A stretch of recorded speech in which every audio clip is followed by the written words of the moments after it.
Sako, nauja dažnai tai tik gerai užmiršta sena. Tai apie prieskonius tą norėčiau pasakyti, nes dabar gana populiaru kai kuriuos prieskonius vartoti kaip atskirą, kaip papildą ar procedūrą, kaip pavyzdžiui cinamoną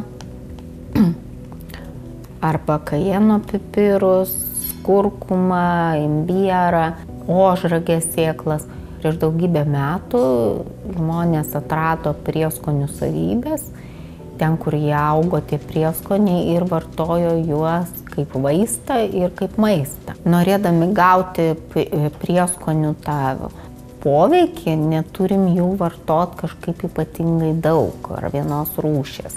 Tai jeigu pažiūrėsim į tradicinį prieskonių vartojimą patiekaluose, tai paprastai tiek ir užteks. Pavyzdžiui, ciberžolė, tas geltonas toksai prieskonis, kuris yra panašus į imbierą, šaknis tik tai smulkesnė ir geltonos spalvos, įspėju dažo, vienintelis jos trūkumas yra, kad jinai dažo. Galima, aišku, gal ir kaip privalumą išnaudoti, bet kurkuma arba ciberžolė tokio specifinio ypatingo skonio neturi, bet yra labai paveiki kaip antioksidantas, kaip priešuždegiminis.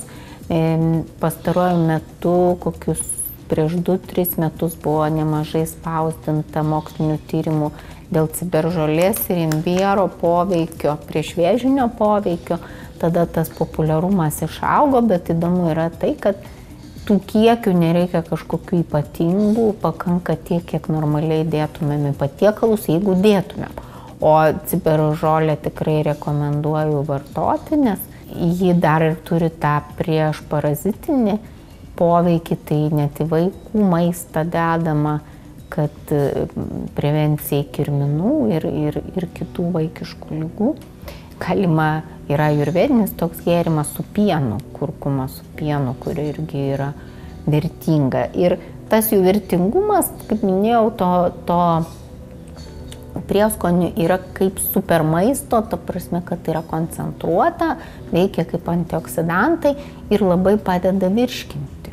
Mes kartais nepagalvojam, bet jeigu maistas yra su prieskoniais, ypač sunkesnį maistą tada reikėtų dėti prieskonių, nes pradeda ardyti, nes ką mes darom virškinimo metu, skaidom maistą, tai pradeda po truputį skaidyti tą maistą, ypač kokius ankštinius, tai būtina dėti prieskonius.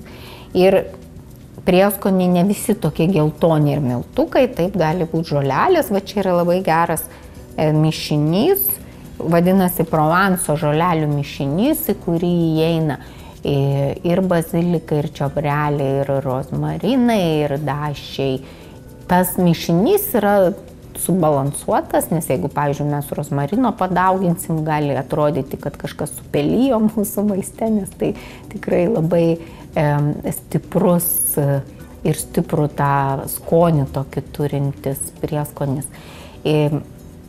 Žolelės, iš lietuviškų žolelių, taip pat čiobrelius galim naudoti, mėtas galim naudoti, varškės patiekalus dėti. Klaidingai manoma, kad varškė yra lengvai virškinamas produktas, toli gražu ne. Ypač jeigu su bulvėm tarkuotom, tai jeigu įdėsim pelėtrūnų ar mėtų, bus visai kitas skonis ir visai kitas poveikis.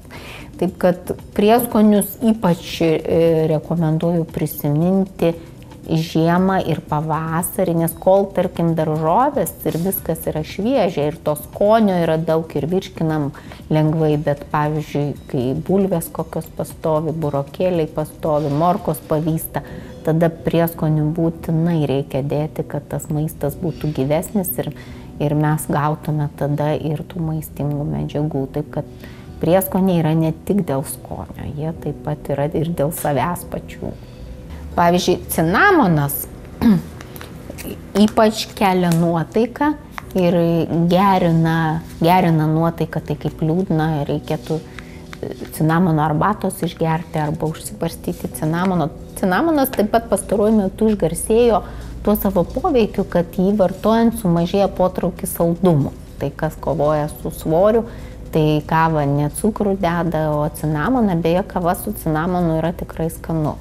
Ir kajeno pipirai, va tie aitrieji, aštrieji arba čili pipirai, kažkurie iš tų aitriųjų, mes galvojam, kad jie gali kažkaip dirginti, jeigu mes jų nedideliais kiekiais vartojam, tai atvirkščiai jie kovoja su uždegimais ir greitina medžiagų apykaitą. Tai žmonėms, kurie linkę tukti, įdėti aštrumo yra naudinga. Bet tuo aštrumu, bet kokiu aštrumu, ypač aitriųjų paprikų, neturėtų piktnaudžiauti žmonės, kurie yra karšti, nervuoti ir bendrai tos ugnies turi per daug. Tai jiems kmynai, kuminai, žolelės, ciberžolė, cinamonas, visi tokie raminantis prieskoniai. Prieskoniai yra labai paveikus. Jeigu mes stebim save, kaip pajaučiam kavos poveikį, arbatos poveikį, tai prieskoniai taip pat tą poveikį turi.